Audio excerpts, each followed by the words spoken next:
پیارے دوستوں، مسلمانوں کے تمام فرقے ایک بات بڑی دل و جان سے مانتے ہیں کہ قیامت کے قریب دجال ظاہر ہوگا جو اپنے مکر و فریب سے کمزور ایمان والے لوگوں کو اپنا گرویدہ بنا لے گا۔ لیکن پھر اللہ کی رحمت سے امام مہدی کا نزول ہوگا جو دجال کا مقابلہ کریں گے اور اس کی فوج کا نام و نشان مٹا دیں گے۔ لیکن یہاں سوال یہ پیدا ہوتا ہے کہ کیا اتنی جدید ٹیکنالوجی سے لیس دور میں آپ تلواروں اور نیزوں سے دجال کا مقابلہ کریں گے یا پھر ان کے پاس کوئی جدید ٹیکنالوجی ہوگی؟ آج کی ویڈیو میں ہم اسی بارے میں گفتگو کریں گے اور ساتھ ہی ساتھ یہ بھی جانیں گے کہ اس صدی کے مشہور سائنسدان اسٹیفن ہاکنگ نے امام مہدی کے بارے میں کیا کہا تھا۔ ناظرین گرامی، اگر ہم حدیث کی کتابوں کا مطالعہ کریں تو بیشتر احادیث کے مطابق ظہور امام مہدی علیہ السلام اس وقت ہوگا جب دنیا ظلم و جور سے بھر چکی ہوگی اور حضرت امام مہدی دنیا کو عدل و انصاف سے بھر دیں گے۔ حضرت امام مہدی کے ظہور سے قبل فتنے بہت بڑھ چکے ہوں گے، لہٰذا آپ ان تمام فتنوں کو ختم کریں گے اور آپ کے زمانے میں آپس میں محبت اور الفت کا وہ رنگ ہوگا جو صحابہ کرام کے دور میں تھا، اور تمام مسلمان آپس میں بھائیوں کی طرح رہیں گے۔ آپ کی خلافت پوری دنیا میں ہوگی اور وہ پوری دنیا کے حکمران ہوں گے، جس کی مدت 6 سال سے 9 سال تک کے درمیان ہوگی۔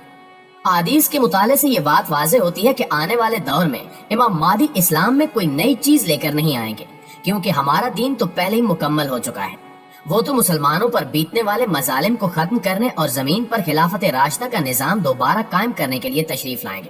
سیدنا علی ابن طالب رضی اللہ تعالیٰ عنہ حضور صلی اللہ علیہ وآلہ وسلم سے روایت کرتے ہیں کہ دنیا کا صرف ایک دن باقی رہ جائے گا کہ اللہ تعالیٰ میرے خاندان میں سے ایک فرد کو اٹھائے گا جو زمین کو انصاف سے اس طرح بھر دے گا جس طرح اسے فساد سے بھر دیا گیا ہے۔ بعض علماء کرام کے مطابق امام مہدی اپنے دور کی ٹیکنالوجی اور سائنسی ترقی سے پوری طرح بہرہ ہوں گے۔ دنیا کے لوگ عموماً اور مسلمان خصوصاً اس دور میں جن مسائل سے دوچار ہوں گے ان کا انہیں مکمل علم ہوگا۔ مولانا مودودی اپنی کتاب تجدید و احیاء دین میں لکھتے ہیں کہ لوگ سمجھتے ہیں کہ امام مہدی کوئی اگلے وقتوں کے مولویانہ وضع قطع کے آدمی ہوں گے، مگر میں جو کچھ سمجھاؤں اس سے مجھ کو معاملہ بالکل برعکس نظر آتا ہے، کیونکہ میرا اندازہ ہے کہ آنے والا اپنے زمانے میں بالکل جدید طرز کا لیڈر ہوگا، یہاں تک کہ اس وقت کے تمام علوم جدیدہ پر ان کو مستعدانہ بصیرت حاصل ہوگی اور سیاسی تدبر اور جنگی مہارت کے اعتبار سے وہ دنیا پر اپنا سکہ جما دیں گے۔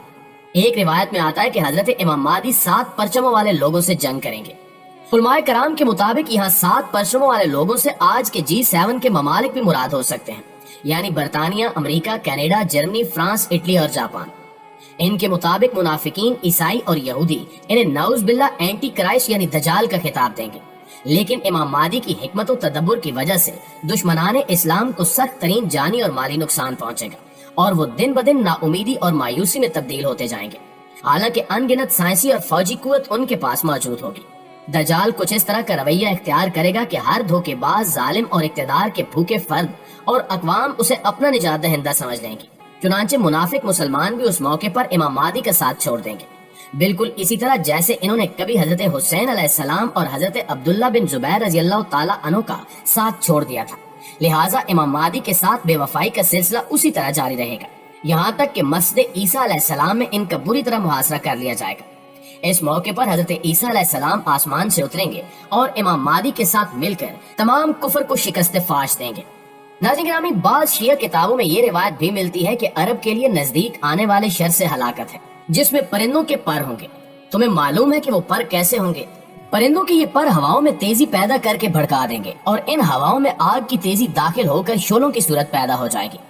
علماء کے مطابق اس روایت میں ہواؤں سے بمباری کرنے اور ایسے جہازوں کی طرف اشارہ ہے جو اپنے پروں سے میزائلوں کو پھینک کر لوگوں کو برباد کر دیتے ہیں،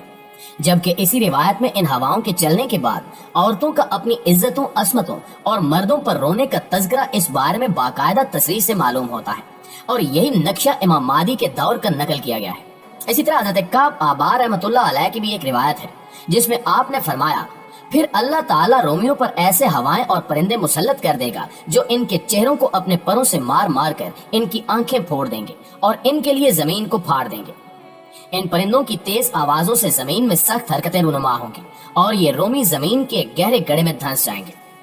دوستو، اس روایت کو عصر حاضر کے تناظر میں دیکھا جائے تو یہی بات سمجھ آتی ہے کہ امام مہدی کے پاس ایسا اسلحہ ہوگا جس کی شکل پرندوں کی طرح ہوگی، جس میں تیز ہوا ہوگی، اور وہ پرندہ نما اسلحہ اپنی کارروائی کی وجہ سے زمین پھاڑ کر کانوں کو بہرا کرنے والی آواز اور زمین کو تیز حرکت دینے والے زور کی وجہ سے ان کی آنکھوں کو اپنے پپوٹوں سے نکال کر ان کے چہروں پر مار دے گی۔ یہ روایت آج کل کے بموں اور میزائلوں کے علاوہ دیگر اسلحوں کے استعمال کی طرح واضح نشاندہی کرتی ہے، کیونکہ موجودہ جنگوں میں یہی اسلحے استعمال ہوتے ہیں۔ اس کے علاوہ ایک اور روایت میں اس کی مزید وضاحت ملتی ہے، جس میں فرمایا جاتا ہے، اور ضرور تم پر 3 آگ اتاریں گے، ایک آگ تارکول سے بنی ہوئی، دوسری آگ گندک سے بنی ہوئی، اور تیسری آگ جلتے تیل سے بنی ہوئی، جس کے اثرات سے تمہارے جسم سے بال اور چمڑا اکھڑ جائے گا، اور تمہاری آبادیاں منہدم ہو کر چٹیل میدان بن جائیں گی، جس کے بعد آسمان اور تمہارے مابین کوئی حال نہیں ہوگا، اور ضرور تمہاری آوازیں چیخو پکار، اور اس کے بعد زمین سے اٹھنے والا دھواں آسمان کی طرف اٹھے گا۔ اس روایت کی تشریح علماء کرام اس طرح کرتے ہیں کہ دور مہدی میں مسلمان اور کفار ایک دوسرے پر 3 مختلف قسم کی آگ برسائیں گے۔ ایک وہ آگ ہوگی جس میں تارکول کا استعمال ہوگا۔ دور حاضر میں جراثیمی ہتھیاروں کی ایک ایسی قسم بھی موجود ہے جس میں تارکول کی طرح معدنیات استعمال ہوتے ہیں۔ دوسری وہ آگ جس میں گندک کا استعمال ہوگا۔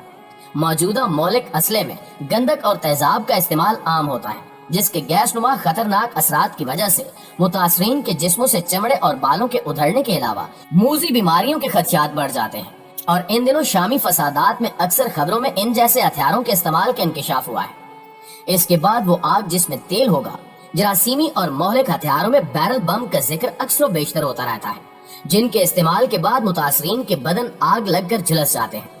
اس کے بعد فرمایا کہ ان ہتھیاروں کے بعد لوگوں کے گھروں اور دوسری عمارتوں کی چھت گر کر زمین پر آ جائیں گے، اور بطور چھت بسنے کے لیے آسمان اور متاثرین کے درمیان کوئی حال نہیں ہوگا۔ اس روایت میں جنگی اسلحے کا تذکرہ دور حاضر کے مولک اور جراثیمی ہتھیاروں سے کیا جائے تو یہی بات سمجھ آتی ہے کہ نصوص میں بیان ہونے والی آگ سے ہتھیار ہی مراد ہے۔ ناظرین گرامی، کہا جاتا ہے کہ ایک دفعہ جب مشہور سائنسدان اسٹیفن ہاکنگ سے یہ سوال کیا گیا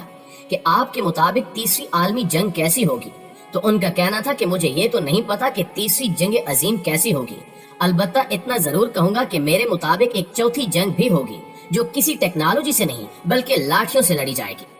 ان کا کہنا تھا کہ میرے مطابق جب چوتھی جنگ عظیم ہوگی تو اس وقت دنیا میں جدید ٹیکنالوجی کا خاتمہ ہو چکا ہوگا، لہٰذا جب جنگ کا ماحول بنے گا تو لوگ لاٹھیاں لے کر اپنے گھروں سے نکلیں گے اور جنگ کریں گے۔ اسٹیفن ہاکنگ کی اس بات سے یہ معلوم ہوتا ہے کہ جیسے تیسری جنگ عظیم اتنی خطرناک ہوگی کہ اس میں تمام ٹیکنالوجی ختم ہو جائے گی اور انسان دوبارہ ترقی کی راہ پر نکل